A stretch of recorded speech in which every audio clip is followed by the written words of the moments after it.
Hi everyone, so I'm taking the gravel out, and I forgot that I had put all the rubble down here too along the trench that I had dug. So I purchased all this gravel. I have to repurpose it, figure out what I want to do with it. I think my initial thoughts were not only having it sunk in, but I was going to maybe lay down some PVC pipe to have some type of circulating water with like a solar hot water system, something like that. So I have to get all this gravel out, and I've got the property slopes on the other side, on the left side of the greenhouse here, so maybe I can use the rock that I have to build a retaining wall, just a loose rock, and flatten out an area that I can put some of the fig trees against the greenhouse in the summertime. But for now, I'm slowly taking out the soil, and I'm going to take the gravel, and I've got a sloping property that leveled off on one side, put in a retaining wall, and I can remove the soil and sift it out, fill this area up, and put a lot of the debris up against the retaining wall is just some landscaping timbers. So that's where I'm at. We got the gravel here, just haphazardly putting it in different areas, which will eventually be moved again. So here's some other stone that I can use. So yeah, I want to fill this up and then put patio blocks down. Still would have to have a little bit of a ramp to make it easy to maybe use a hand cart, a two-wheeler, to get the fig trees in and out of the greenhouse.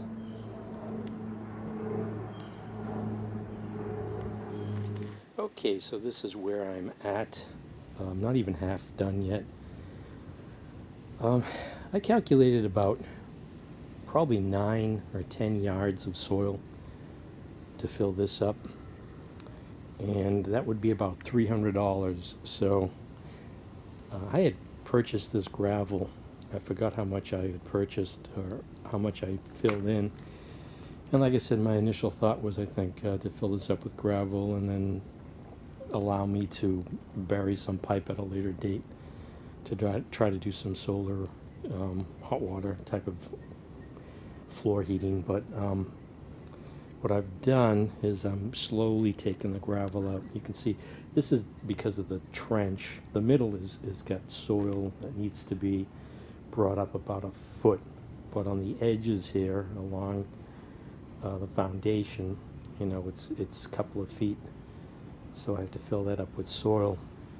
And for some reason, instead of just putting debris in there, I'm putting in sifted soil. I've got a property line that is higher than the neighbors, and I've got a retaining wall that's just a hodgepodge of cinder block and then some landscaping ties. And I don't need soil up against that. I can just put debris. And we just used to let it just slope down anyways. So I'm taking the soil from the edge of the property and sifting it out and then filling it up. So I filled this up here, and I'm almost finished with this side. And I just got back from Home Depot. I picked up some patio pavers. I want to see how they work out. They're more like that old size there, that 16 by 16, I think. So yeah, the only thing I was wondering about is if that's going to be, I don't want to put sand on top of this. I don't want to make it too complex, but I thought maybe, I was wondering if slugs would be hiding under those. So I'm slowly taking out the gravel, and I've got a lot of gravel, and I was thinking of putting this along the property line, along the wall, but then it dawned on me I can make a microclimate. Try that on the other side here, on the south-facing side of the greenhouse. So sort of the southeast-facing side, and I've got some rock that I could build a wall and then fill up this gravel. I mean, I'm talking, I've got a lot of gravel. See this gravel here? That's a couple of, or maybe the front end loader of the bucket full, but this is what I've taken out.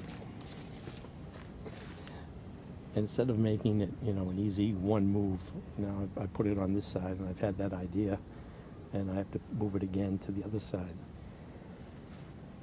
Yeah.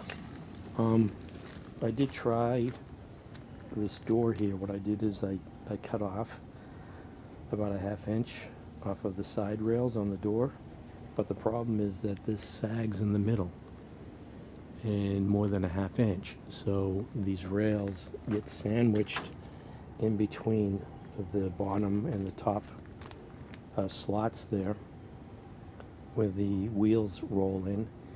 So when you open it, it becomes loose. It's not enough to trap the door, and then still when I bring it in, it still gets a little tight. And the problem is that rail is 2 pieces. I think it's going to sag in the middle anyways, because it's the way that the greenhouse is designed. If you had like a center post, but then you wouldn't have this nice wide door opening. But I thought I'd give it a shot. Well, maybe I could still, I don't know, keep those on and just put screens in them. I don't know.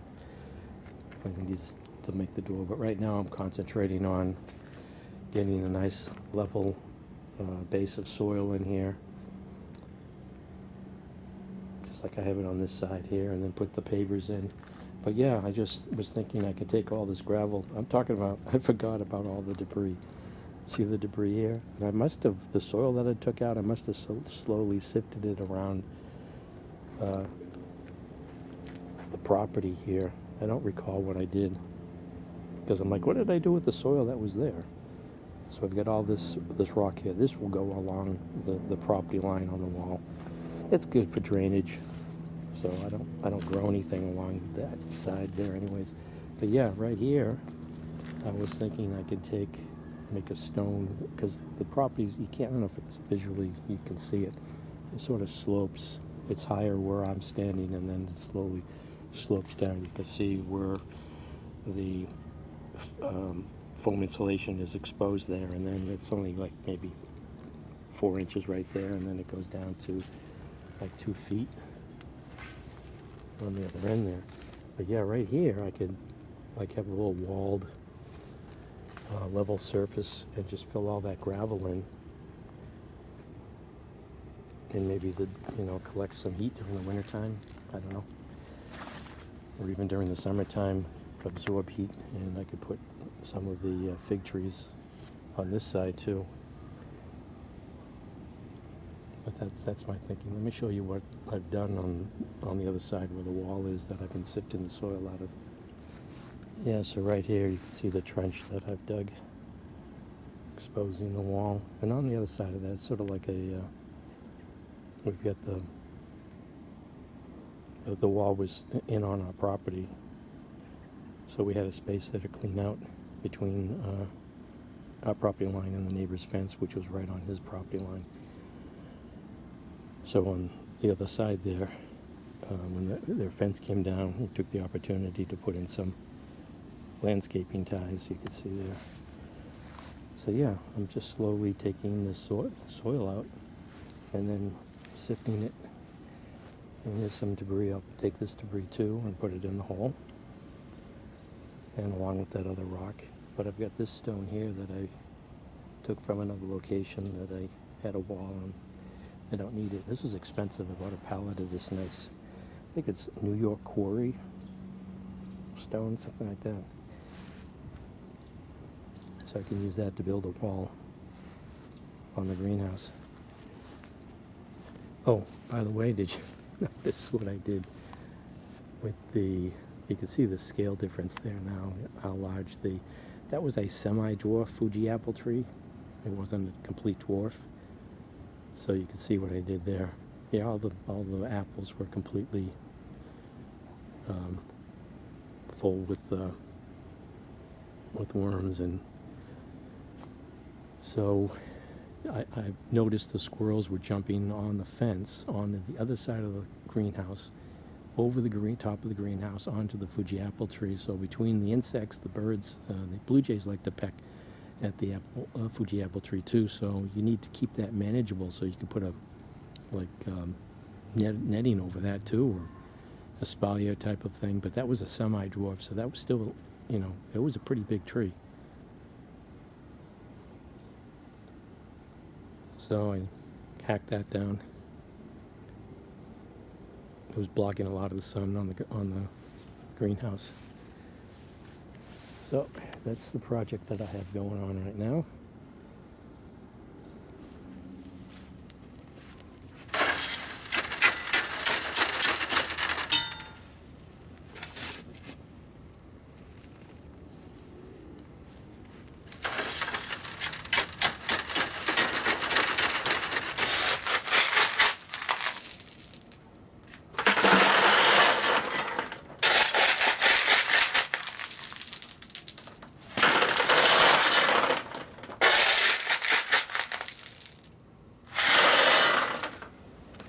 So that's what I've got so far, just a loose rock wall. I think I'll remove some of that soil and then I'll put in gravel there all along the side of this southern facing side of the greenhouse.